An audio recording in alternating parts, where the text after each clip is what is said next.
Breaking news into Outfront, the Trump administration designating thousands of international students in the United States of America as criminals and making this designation without checking for evidence or putting out actual charges. Now, this is according to an extensive CNN analysis of court records. Now, the students designated as criminals were then instructed by their schools not to show up to campus anymore or to work. Some of the students have now even left the country. And a judge tonight is calling out the Trump administration for what they say is a blatant violation of due process. Shimon Prokupecz broke this story, did all of this analysis, is out front. I mean, Shimon, this is incredible. So what more are you learning from going through all this? We hear a story about someone here or someone here, but you have gone through and put it all together. Yeah, so through all the court documents, and I've looked through now dozens and dozens court documents. I've spoken to probably about a dozen attorneys now that are representing many of these students, but it's hard to explain just how horrific and terrible this has been for foreign students. 1.3 million foreign students became the target of this administration. They took all of their names, put them through a criminal database, and if they got hits for them, they basically then did, without really any kind of investigation, without any kind of work, they essentially sent notices to them saying that they would basically were losing their status as students in the SEVIS records. And this could be, first of all, they didn't have to prove anything, but I mean, it could be like a speeding ticket. In many cases, it was speeding tickets. In some cases, it were people who were actually arrested for shoplifting, DUI, things that, you know, college-age kids may do. But what happens is, almost all of these cases, there were no formal charges, or in some instances, they were even dismissed. But they're not removed from the NCIC, which is the National Criminal Information Center, where all this data is scooped up. DHS has access to this. And so they ran their names. They did not a whole lot of investigative. In some cases, it was just within minutes where they send information back and forth and then we're told, okay, terminate these students. And now these students are gone or terminated or... What is so horrible is for the students who left, students who were so scared, because as this was going on, remember, it was during the time when Homeland Security and ICE officers were out making arrests, out searching for students on college campuses.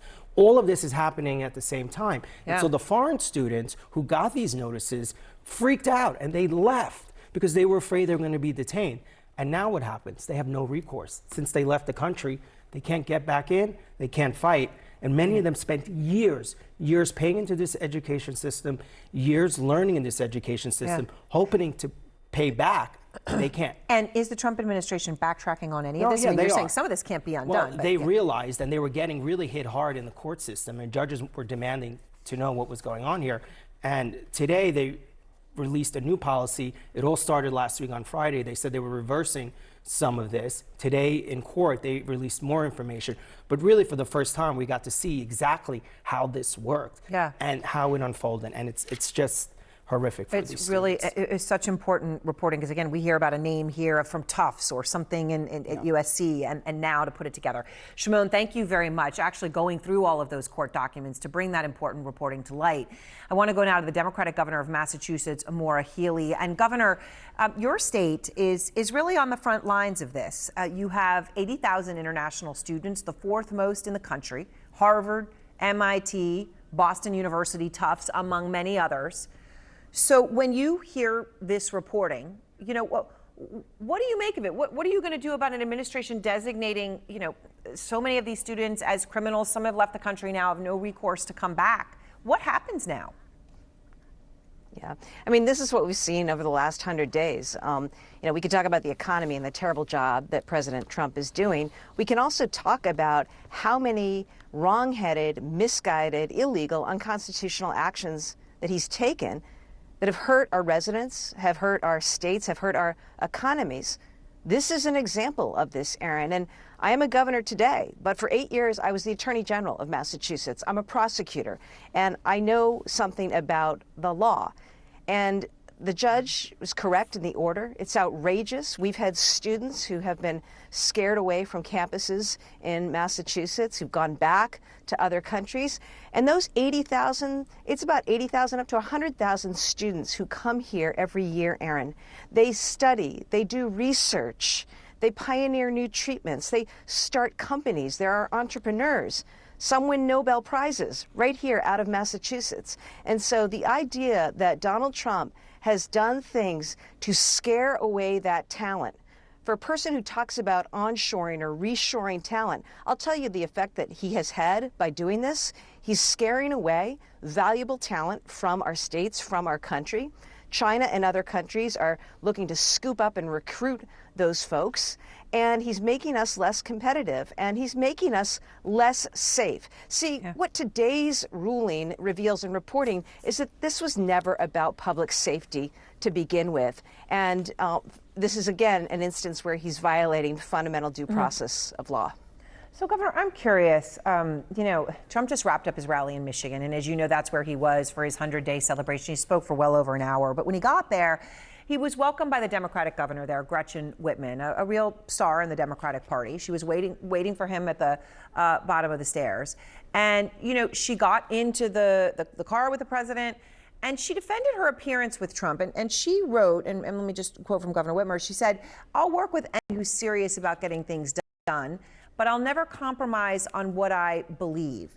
And I've spent time with her over the years. She's very thoughtful and very pragmatic, Governor. What do you think of her decision to make her point of view clear, but to meet him, to stand at the bottom of those steps, to get into the beast with him as he's celebrating with his past, what he's done over the past 100 days? Do you think it was the right thing to do? Erin, all of us have a job to do in our states. We represent our states. We need to be advocates for our state.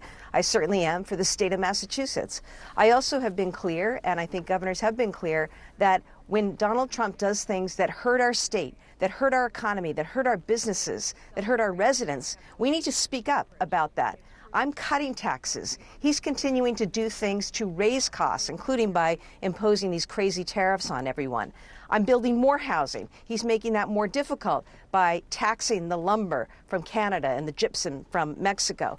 I'm investing in kids and schools and healthcare and veterans. At the same time, he's taking away funding for all of those folks. And so, as governor, I have the opportunity to talk about what's happening in my state in real time, and that's what Americans need to understand. And that's why you see more and more people speaking up.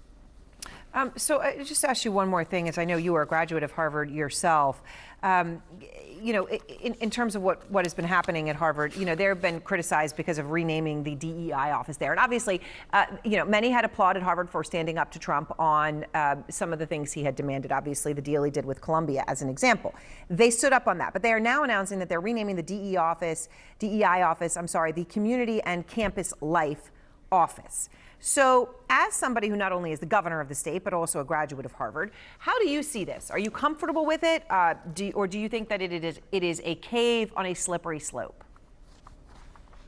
No, I think that what Harvard is doing by standing up to the Trump administration is so important. And I know that Harvard is going to continue to make sure that it values diversity. I know that all of our colleges and universities will, because at the end of the day, Erin, whether it's in the classroom, in a boardroom, C-suite, or in the military, diversity is a strength. It's not a flaw.